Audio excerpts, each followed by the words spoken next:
Hello everyone, আমি জবওয়ালা হালিম। আমার এই চ্যানেলের মাধ্যমে আপনারা বিভিন্ন ধরনের সরকারি চাকরির প্রিপারেশনের গাইডেন্স পেয়ে থাকবেন। এই জন্য আমার চ্যানেলটাকে লাইক, শেয়ার অ্যান্ড সাবস্ক্রাইব করবেন।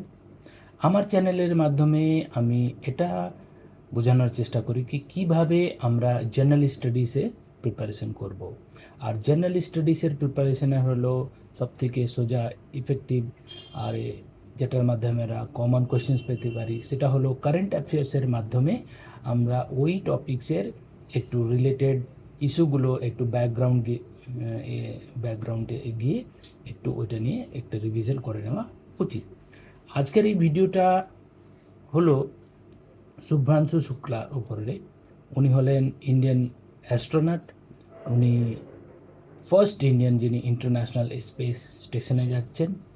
ইসরোর এক মিশনে ওনাকে সিলেক্ট করা হয়েছে। উনি ওই মিশনে যাচ্ছেন, বিভিন্ন ধরনের এক্সপেরিমেন্ট করবেন। তাহলে দেখুন এই কারেন্ট অ্যাফেয়ার্সের উপরে কি কি প্রবাবল কোয়েশ্চেন্স হতে পারে। প্রথমত, এটা ইসরোর একটা মিশন, তাহলে ইসরোর ডিটেলস, ওর ব্যাকগ্রাউন্ড, রিলেটেড ইস্যু নিয়ে প্রশ্ন, এর উপরে ডিটেলস একটা ভিডিও আমি বানিয়েছি, আমার চ্যানেলে দেখে নিতে পারেন। এবার ইনি হলেন ফার্স্ট অ্যাস্ট্রোনট, ইন্ডিয়ান অ্যাস্ট্রোনট যিনি ইন্টারন্যাশনাল স্পেস স্টেশনে যাচ্ছেন। তাহলে ইন্টারন্যাশনাল স্পেস স্টেশনের ব্যাপারেও ডিটেলস একটু আমাদের জেনে নেওয়া উচিত। যারা আমার চ্যানেলকে ফলো করেন তারা দেখবেন যে ইন্টারন্যাশনাল স্পেস স্টেশনের উপরেও আমি একটা ডিটেলস ভিডিও আগে বানিয়েছি, আপনারা সেটাও দেখে নিতে পারেন। কিছুদিন আগে ইন্টারন্যাশনাল স্পেস স্টেশনে নাসার দুজন অ্যাস্ট্রোনট অনেক দিন ধরে ওখানে ভেসে গেছিলেন, ফিরতে ওনাদের ডিলে হয়েছিল, সেই নিয়ে এটা নিউজ খুব চর্চায় ছিল। তো এটা খুবই একটা প্রবাবল কোয়েশ্চেন হয়ে ওঠে।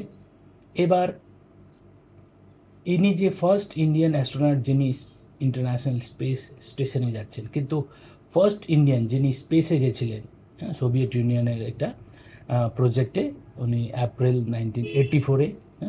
আমরা নিশ্চয়ই রাকেশ শর্মাকে নিশ্চয়ই বলতে পারবো না। তো এটাও একটা প্রবাবল কোয়েশ্চেন হয়ে যেতে পারে। তো সেটার উপরেও একটা প্রবাবল কোয়েশ্চেন আছে। আর এটা নিয়ে একটা গল্পও আছে যে যখন উনি স্পেসে গেছিলেন তো তখনকার আমাদের প্রাইম মিনিস্টার ইন্দিরা গান্ধী ওনাকে জিজ্ঞাসা করেছিলেন যে স্পেস থেকে আমাদের ভারতবর্ষ, আমাদের কান্ট্রি কেমন দেখা যায়। তো উনি বলেছিলেন যে সারে জাহাঁ সে আচ্ছা। তো এটাও একটা খুবই ইন্টারেস্টিং একটা ফ্যাক্ট, জেনে নেওয়া উচিত। তাহলে আশা করি যে আমি বোঝাতে পেরেছি যে এই টপিকসের উপরে কী কী প্রবাবল কোয়েশ্চেন্স হতে পারে। আরেকটা কোয়েশ্চেন, একটা ইস্যু যেটা বলার ছিল সেটা হলো যে ইসরোর যে নতুন একটা প্রজেক্ট গগনয়ান, এটার জন্য এই শুভ্রাংশু শুক্লাকে সিলেক্ট করা হয়েছে। আর এই গগনয়ান হলো first human space flight programme, মানে ইসরোর এটা ফার্স্ট হিউম্যান যাবে ওই ফ্লাইটে, স্পেসে যাবে। তো এটাও একটা প্রবাবল কোয়েশ্চেন্স হয়ে ওঠে। তাহলে এই ধরনেরই রেগুলার আপডেট পাওয়ার জন্য আমার চ্যানেলকে নিশ্চয়ই ফলো করবেন, সাবস্ক্রাইব করে শেয়ার করে দেবেন। আর আশা করি আগামী দিনেও আপনাদের জন্য ভালো ইনফরমেটিভ ভ্যালুয়েবল ভিডিও করতে পারবো। Thank you.